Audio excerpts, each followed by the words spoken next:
साथियों, हमारे शास्त्रों में कहा गया है न्यायमूलम स्वराज्यम स्यात्, अर्थात किसी भी देश में स्वराज का आधार न्याय होता है। इसलिए न्याय जनता से जुड़ा होना चाहिए, जनता की भाषा में होना चाहिए। जब तक न्याय के आधार को सामान्य मानवी नहीं समझता, उसके लिए न्याय और राजकीय आदेश में बहुत फर्क नहीं होता है। मैं इन दिनों सरकार में एक विषय पे थोड़ा दिमाग खपा रहा हूं। दुनिया के कई देश ऐसे हैं कि जहां कानून बनाते हैं तो एक तो लीगल टर्मिनोलॉजी में कानून होता है, लेकिन उसके साथ एक और कानून का रूप भी रखा जाता है जो लोक भाषा में होता है, सामान्य मानवी की भाषा में होता है, और दोनों मान्य होते हैं। और उसके कारण सामान्य मानवी को कानूनी चीजों को समझने में न्याय के दरवाजे खटखटाने की जरूरत नहीं पड़ती है।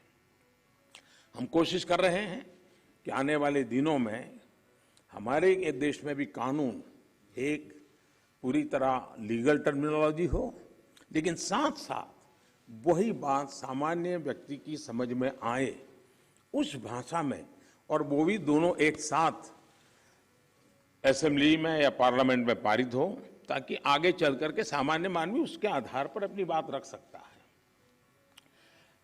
दुनिया के कई देशों में ये परंपरा है। अभी मैंने एक टोली बनाई है, वो उसका अध्ययन कर रही है। साथियों, हमारे देश में आज भी हाई कोर्ट्स और सुप्रीम कोर्ट की सारी कार्यवाही इंग्लिश में होती है, और मुझे अच्छा लगा सीजेआई ने स्वयं ने इस विषय को स्पर्श किया। तो कल अखबारों को पॉजिटिव खबर का अवसर तो मिलेगा अगर उठा ले तो।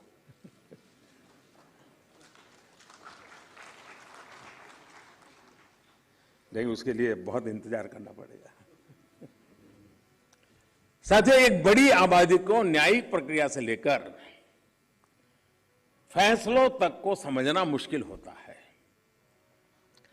हमें इस व्यवस्था को सरल और आम जनता के लिए ग्राह्य बनाने की जरूरत है। हमें कोर्ट्स में स्थानीय भाषाओं को प्रोत्साहन देने की जरूरत है। इससे देश के सामान्य नागरिकों का न्याय प्रणाली में भरोसा बढ़ेगा, वो उससे जुड़ा हुआ महसूस करेगा।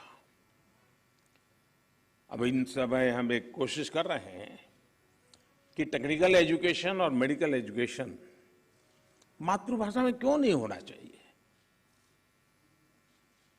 हमारे बच्चे जो बाहर जाते हैं, दुनिया की वो भाषा कोशिश करते हैं पढ़ करके फिर मेडिकल कॉलेज की, तो हम हमारे देश में कर सकते हैं। और मुझे खुशी है कई राज्यों ने मातृभाषा में टेक्निकल एजुकेशन, मेडिकल एजुकेशन के लिए कुछ इनिशिएटिव लिए हैं। तो आगे चल करके उसके कारण गांव का गरीब का बच्चा भी जो भाषा के कारण रुकावटें महसूस करता है, उसके लिए सारे रास्ते खुल जाएंगे। और ये भी तो एक बड़ा न्याय है, ये भी एक सामाजिक न्याय है। सामाजिक न्याय के लिए न्यायपालिका के तराजू तक जाने की जरूरत नहीं होती है। सामाजिक न्याय के लिए कभी भाषा भी बहुत बड़ा कारण बन सकती है। साथियों, एक गंभीर विषय सामान्य आदमी के लिए कानून की पेचीदगियां भी है। 2015 में हमने करीब 1800 ऐसे कानूनों को चिन्हित किया था जो अप्रासंगिक हो चुके थे। इनमें से जो केंद्र के कानून थे, ऐसे 1450 कानूनों को, 1450 कानूनों को हमने खत्म किया। लेकिन राज्यों की तरफ से केवल 75 कानून ही खत्म किए गए हैं। मैं आज सब यदि आदरणीय मुख्यमंत्रीगण यहां बैठे हैं, मैं आपसे बहुत आग्रह करता हूं कि अपने राज्य के नागरिकों के अधिकारों के लिए, उनकी ईज ऑफ लिविंग के लिए आपके यहां भी ये कानूनों का इतना बड़ा जाल बना हुआ है, काल बाह्य कानूनों में लोग फंसे पड़े हैं, उन कानूनों को निरस्त करने की दिशा में आप कदम उठाइए। लोग बहुत आशीर्वाद देंगे जी।